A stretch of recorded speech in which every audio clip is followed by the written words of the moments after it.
They had the stars, the flash, the headlines. But for 2 years, Real Madrid's Galáctico project had delivered more questions than trophies. Zidane arrived for a world record fee.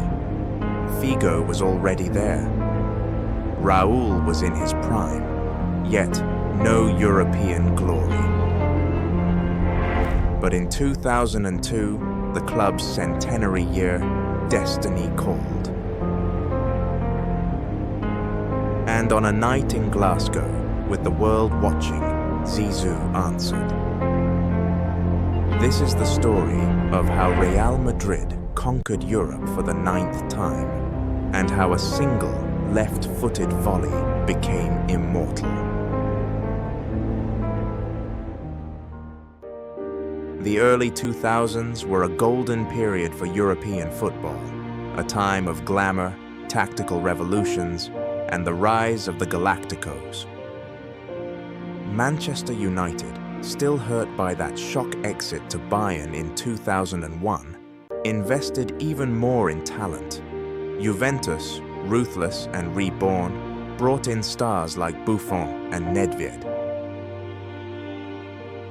Bayern Munich, the defending champions, tightened their machine, determined to repeat. AC Milan, they were loading up. Paolo Maldini, Rui Costa, and Shevchenko, aiming to restore glory in red and black. And then came the Galácticos. Florentino Perez had a vision, not just to win, but to conquer in style. After Luis Figo's controversial move from Barcelona, the next bombshell came in 2001. Zinedine Zidane, 77 million euros, the most expensive transfer in football history. Headlines exploded. Zizou in white, Galáctico era begins. The world watched as Real Madrid built a squad of legends. Figo, Raúl, Roberto Carlos, Hierro, and now Zidane. A team so stacked with talent, it looked like a fantasy. But in football, names don't win you titles. Moments do.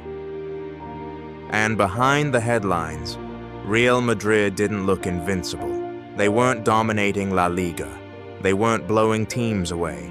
In fact, many doubted whether this was a team or just a collection of stars. But quietly, behind the curtain, a plan was forming. Vicente del Bosque, calm, unfazed, and often overlooked. He didn't shout, he didn't chase the cameras, he just got to work, uniting egos, building chemistry, and trusting the youth. Alongside the legends stood silent warriors. Santiago Solari, tireless and technical. Claude Makelele, the anchor nobody talked about, but everybody relied on. And in goal, Iker Casillas, now 20, already carrying the weight of Madrid on his shoulders.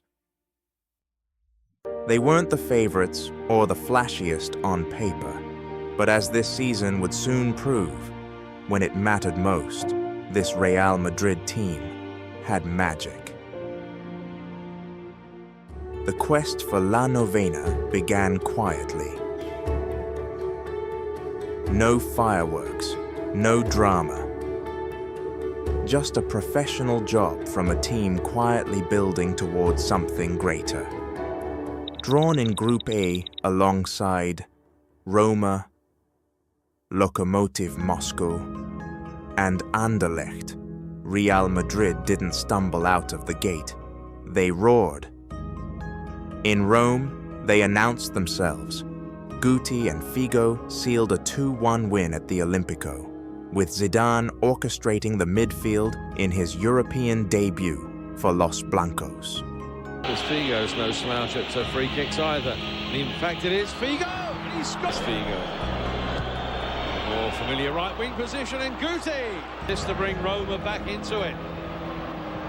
Oh, and he scores most Back home, they crushed Lokomotiv Moscow, 4-0, a statement of intent. Munitis opened the scoring.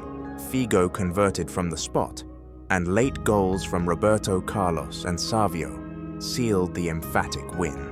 Fuera de juego, Raúl en buena posición al cruce, Puniti, gol, gol, gol, gol, gol, gol, rápido, palos, en Mantulini, va Figo, gol, el segundo del Madrid, ahí va Roberto Carlos, la quiere pegar, disparo, gol, bien seguido ahora el 1 contra 1, el disparo desde atrás Solari, gol, Savio marca el... A slip-up came in Moscow, a 2-0 defeat to Lokomotiv, but they had already secured qualification, making the loss inconsequential.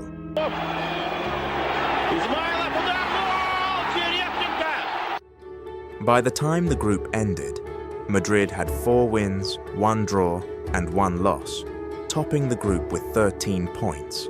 Nothing too flashy. But behind the scenes, the pieces were aligning. And now, the real test began. Real Madrid were drawn into Group C alongside Panathinaikos, Porto, and Sparta Prague. At the Bernabeu, they dispatched Panathinaikos 3-0, showcasing their dominance. Talking about doing enough with the ball. Brilliant pass from Zidane, and there is 5. Pass from Zinedine Zidane. As usual, Roberto Carlos. And there is the second. Figo with the free kick, blasts it in, and Iker Casillas doing well, but... Against Porto, Solari struck late with a cool, clinical finish in the 83rd minute, sealing a 1-0 victory.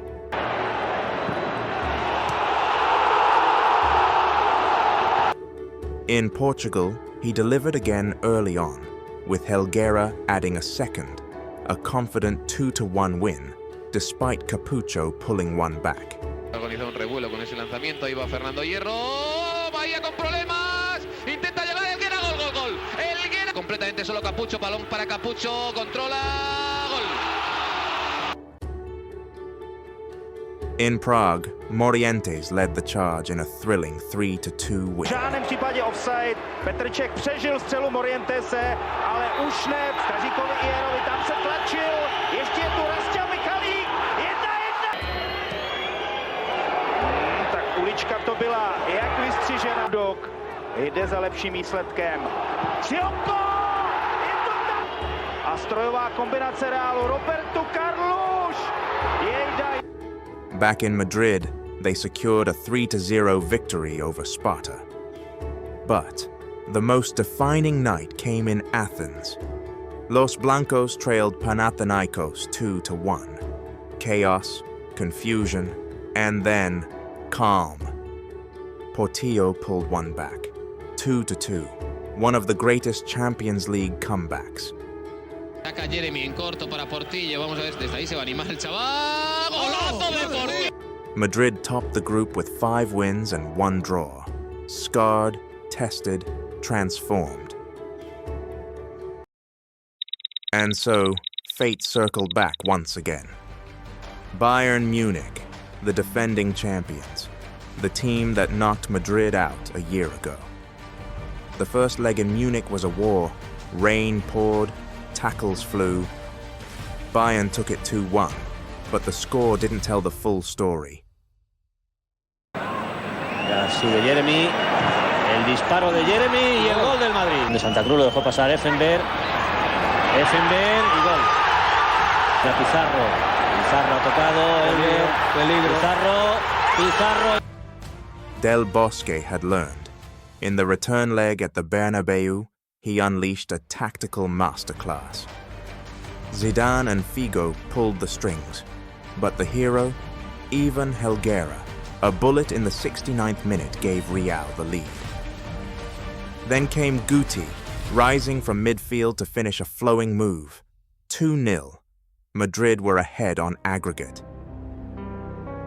El balón dentro del área muerta, la va a romper Roberto Carlos. Y gol, gol, gol, gol, gol, gol, gol. Va fuera el segundo palo. Sigue Raúl, entrega atrás. Gol, gol, gol, gol, gol, gol, gol.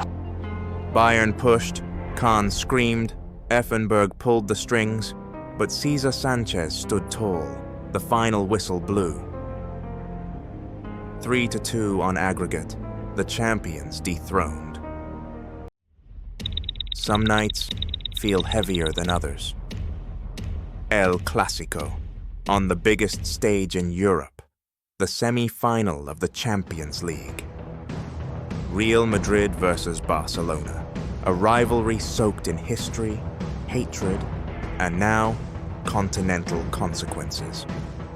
At the Camp Nou, Madrid arrived as underdogs, but what unfolded was footballing poetry. Zinedine Zidane, gliding past blue and red shirts, curled a magnificent strike beyond banana. Silence, shock, supremacy. And then Steve McManaman, once discarded, now decisive, lobbed home in the dying moments. 2-0, a dagger to the heart of Catalonia.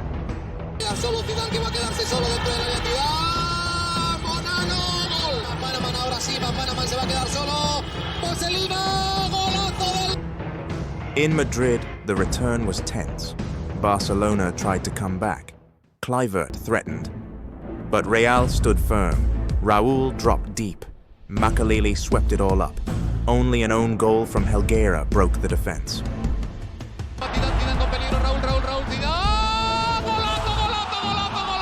Figo por el centro, el balón lo toca Saviola, gol del Bar. 3-1 on aggregate, and Real Madrid were heading to Glasgow. May 15th, 2002, Hampden Park, Glasgow. A city of ghosts, a stadium of legends, and a night written in gold.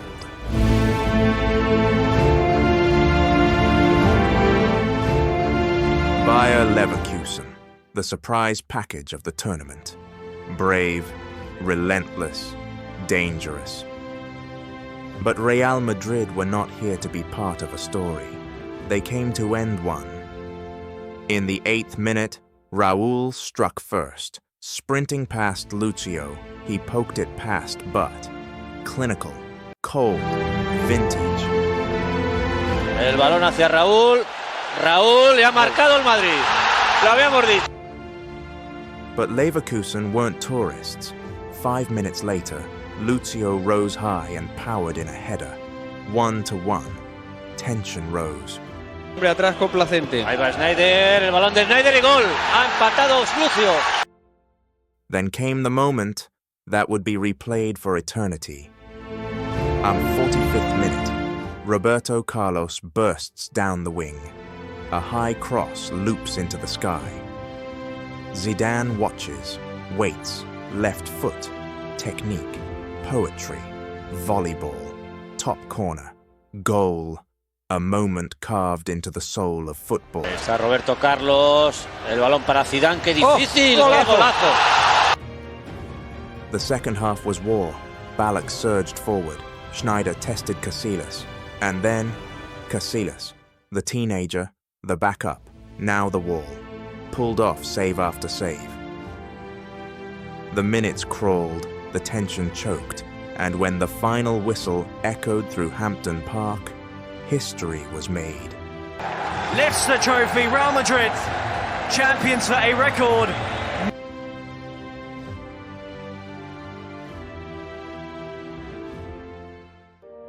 A volley written in gold, Zidane's strike echoed through history. But this wasn't just about one moment. It was the culmination of a journey. A journey of trust in a coach who barely made headlines, but always made the right call. A journey of balance, stars who dazzled, and soldiers who sacrificed. From Figo's consistency, to Raúl's leadership, to Makelele's silent domination. This was a team where every role mattered. Casillas, benched for most of the season, came on in the final and delivered a masterclass in the dying minutes, saving shot after shot, preserving the dream, not just a goalkeeper, a guardian of glory. Del Bosque stitched together egos, flair, and discipline, and created a team of destiny. Real Madrid didn't just win their 9th European title, They defined an era. The Galáctico project vindicated. This wasn't just about stars, it was about soul. Zidane's volley lit up the night, but it was the sacrifices, the belief, the quiet brilliance that made it possible. This was Real Madrid, 2002, a team of icons, a team of heart, a team of history. Tell us, which legendary run should we revisit next?